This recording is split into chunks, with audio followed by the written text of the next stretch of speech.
Hey guys, it is Goddess Serenity, Esoteric Empress, and today I'm gonna do a little quick video. Well, that's the next video, it's the second video, but it's something that I saw and I thought it would be very appropriate for today's video. I like to watch sometimes inspirational stuff, other people's stuff. I read a lot. There's so many different avenues, so many different ways that I get ideas. Facebook all over the place, but this morning is how to tell you're a wild child. A wild child meaning some people have different words for it. I call myself the Esoteric Empress because I am totally into esoterics, and I think that is one of the signs of being a wild child. A wild child, some people call it a witch, some people call it a maven, a natural mystic, whatever, like, whatever you want to call it. But signs for me, first of all, is number one, like I said, love for the esoteric. I say esoteric, esoteric, tomato, tomato. But I have always been interested in things that are outside of the norm.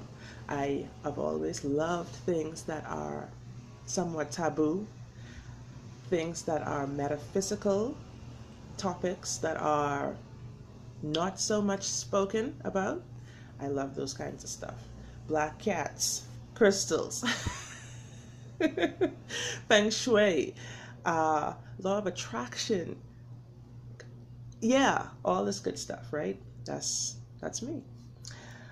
That's the first one, I think. The second one would be nature. Well, I should have had nature as the first one, but nature, in no particular order. Nature, a love of nature. The wild child loves nature. I don't even know where to begin on this part because I love nature so much. Like, I garden, I'm into like holistic healing and stuff like that. Like, you can ask my kids when they have the flu or a cold or anything like that. I would mix together a concoction of like 10 different herbs. And that's their medicine. Of course, sometimes I still get them the over-the-counter stuff because it helps with the symptoms. It helps to stop the spread of stuff when they're like sneezing and coughing all over the place. But generally, I try to stick as closely to nature as possible. Certain things I don't even cook when I'm gonna eat it. I'd rather eat it raw. Like, I just call me a naturalista. Wow, I have that here twice. Okay, number 3, you're always guided by something deeper. It's like life is always like a big church service or something.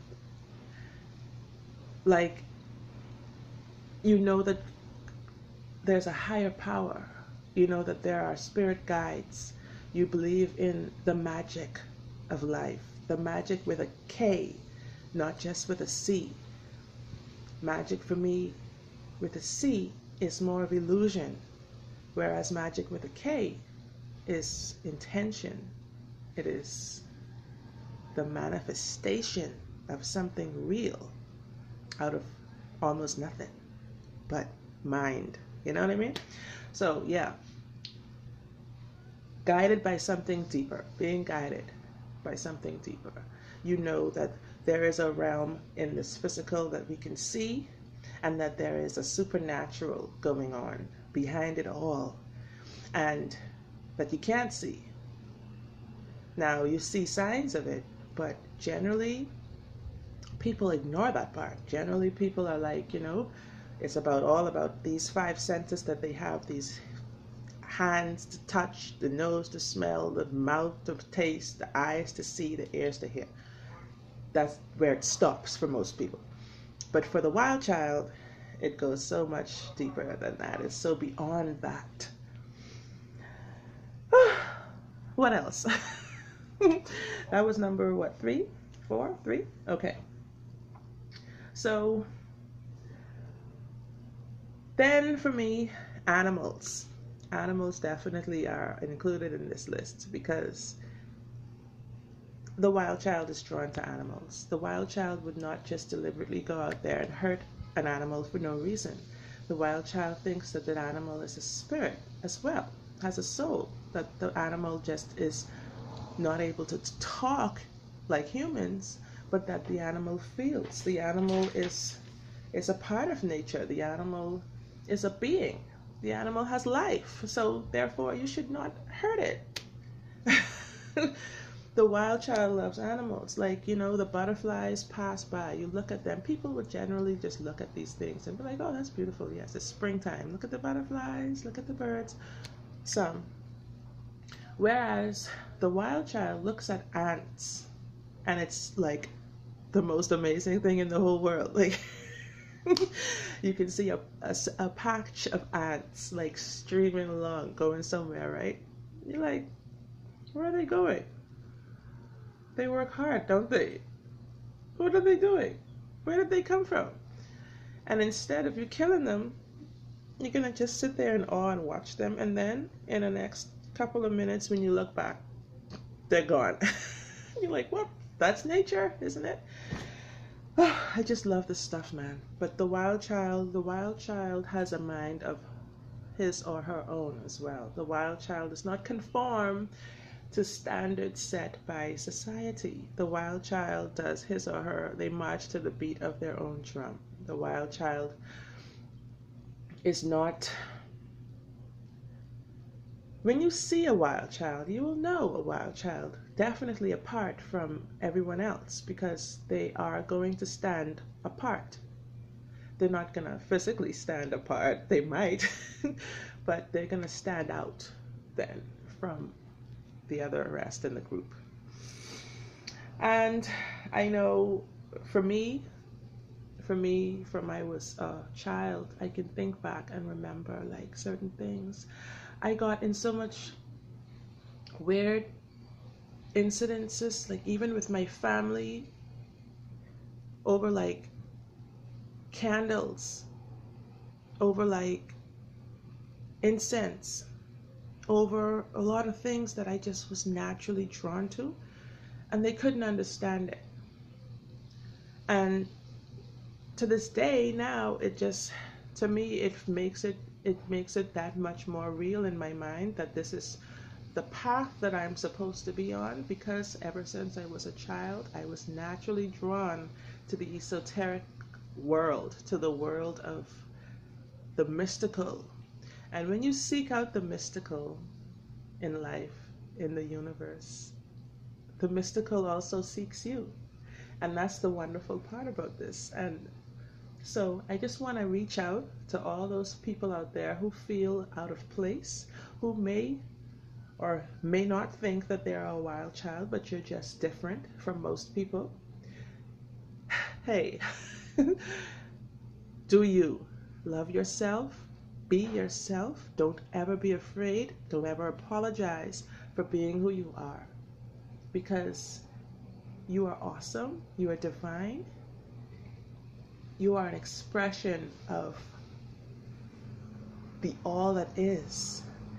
And everything in nature is about variety. You included, me included. We are magical beings, and I believe that with my whole heart. Okay? So, being a wild child is definitely not easy. Especially in a society of conformity, it is so not easy.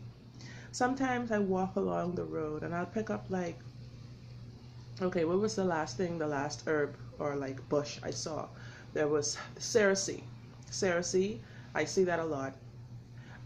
There's another one, another plant, I can't remember the name exactly. But anyway, I was just going on a run one morning, and as I was coming back home, I saw it and I was like, oh goodness, I need a piece of this. Not to plant or anything, I was just gonna make some tea out of it or something. And the cars literally passed me and they're like, what the hell is she doing? And